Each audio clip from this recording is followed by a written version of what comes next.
हम मौजूद हैं चौधरी रणवीर सिंह विश्वविद्यालय के महर्षि पतंजलि योग हॉल में, जहां 3 दिवसीय राष्ट्रीय कार्यशाला लग रही है चित्रकला की। और हमारे साथ बहुत बेहतरीन और उम्दा कलाकार बहन जी, आपका रिवॉल्यूशन इंडिया चैनल पर हार्दिक स्वागत, अभिनंदन।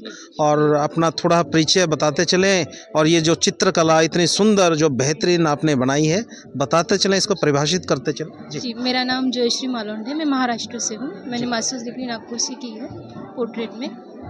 यहाँ पर जो अहिल्या देवी जी की 300वीं जन्म शताब्दी के उपलक्ष्य में जो कार्यशाला आयोजित की है, उस संदर्भ में मैंने एक चित्र बनाया है। जैसे कि सब जानते हैं, उनका राजधानी जो थी महेश्वर, इंदौर से उन्होंने शिफ्ट करके महेश्वर में अपनी राजधानी स्थापन की थी। वहाँ का फेमस टेम्पल महेश्वर टेम्पल, जिनका जीर्णोद्धार महारानी जी ने किया था, ऐसा मैंने सुना है। ये कहाँ स्थित है, स्थापित कहाँ है ये मध्य प्रदेश, जी जी, मध्य प्रदेश की महेश्वर जगह में जी। उनकी राजधानी थी। तो उसको मैंने महेश्वर टेम्पल को यहाँ पे कंपोज किया उनके साथ, क्योंकि ये ख्यात है कि उन्होंने बहुत सारे मंदिरों का जीर्णोद्धार किया था और शिव मंदिरों की स्थापना की थी। तो उन मंदिरों को मैंने उनके साथ जोड़ दिया है, ताकि अध्यात्म के साथ उनको जोड़ दिया है। जी जी। उनकी वीरांगना जो एक साहसी महिला के रूप में, उसके साथ अध्यात्म के साथ भी आपने जोड़ दिया। जी जी जी। हाँ। हमें शिवलिंग नज़र आ रहा है, इसको आप किस तरीके से परिभाषित करते हैं? क्या ऐसी आवश्यकता रही कि ये उनकी चित्र के साथ आपने मुख्य भूमिका में नजर आए?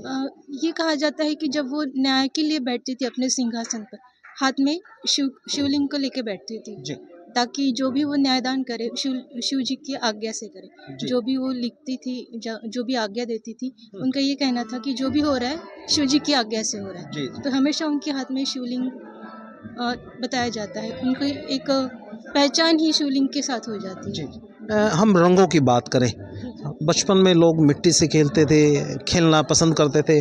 आज आप बड़े होने के बाद रंगों से खेल रहे हैं, कैसा अनुभव नज़र आता है आपको? क्या लगता है कि यही दुनिया है या इससे बाहर भी कुछ दुनिया है? जी, दुनिया तो बहुत बढ़िया है, लेकिन हम कलाकारों के लिए रंगों की ही दुनिया है। जो हमारे जो इमोशंस है, जो भी एक्सप्रेस करना है, हम रंगों के माध्यम से कर सकते हैं। हम डिप्रेशन में भी रहते हैं, तो ये हमारे लिए मेडिटेशन का काम करता है।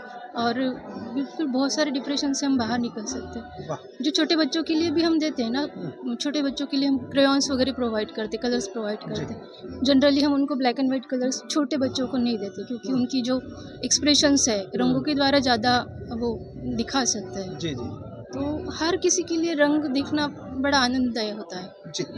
इसमें कुछ मुझे ऐसा, जैसे बारिश के मौसम के बाद छींटे ही नज़र आते हैं, बूंदें ही नज़र आती हैं, ये पिक्चर में कुछ ऐसा, कुछ क्या ये परिभाषित, इसको मैं समझना चाह रहा हूँ। ये जो बिल्डिंग नज़र आ रही है, इसके नीचे का जो पोर्शन है, बारिश की बूंदे नुमा, बताते चले थोड़ा। जैसे वाटर कलर में एक टेक्निक होती है, लूज एंड फाइन। जैसे फ्लो छोड़ देते हैं और अपने आप कुछ इफेक्ट निकल आते हैं, हाँ, जो उसको एक्सीडेंटल इफेक्ट्स बोलते हैं। जी जी। तो कुछ चीज़ें छोड़ देनी, वो एक एस्थेटिक, मतलब सौंदर्य शास्त्र की दृष्टि से एक चित्र में एक आनंददायक, एक सौंदर्यदायक, एक हलचल निर्माण हो जाती है। क्या मैं इसको जो हमारे सामाजिक जीवन में या गृहस्थ जीवन में, क्या जो आपने सिद्धांत बताया, क्या ये सिद्धांत वहाँ भी लागू होके बहुत सुंदर जिंदगी नज़र आ सकती है?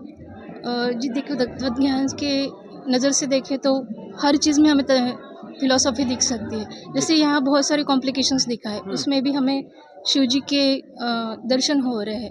अपनी ज़िंदगी एकदम कॉम्प्लिकेटेड होती है ना, बहुत सारी उलझने होती है। ये तारे वगैरह जो दिख रही है आपको, ये सारी अपनी ज़िंदगी की उलझने हैं, जो कि हमारे परमेश्वर हमें सुलझाने में हमारी मदद करता है। जी। मैं इस चित्रकला में बहुत कुछ देख पा रहा हूँ। मुझे पक्षी नज़र आ रहे हैं, मुझे आसमान नज़र आ रहा है, मुझे मंदिर और ध्वजा और भगवान शिवलिंग की जो प्रतिमा और राजमाता अहिल्याबाई होलकर जी का, मतलब एक पिक्चर है, जो एक आकृति एक कलाकार उकेरता है, क्या वो अपने आप में एक थीसिस और एक पीएचडी नहीं हो सकती उस विषय पर? अपने आप में इतना बड़ा विस्तार का एक बिंदु होता है। जी जी, चित्रकला में पीएचडी का विषय तो होता ही है, क्योंकि बहुत सारे विषयों में, जैसे पोर्ट्रेट में पीएचडी कर रखी है, लैंडस्केप्स में पीएचडी कर रखी है लोगों ने।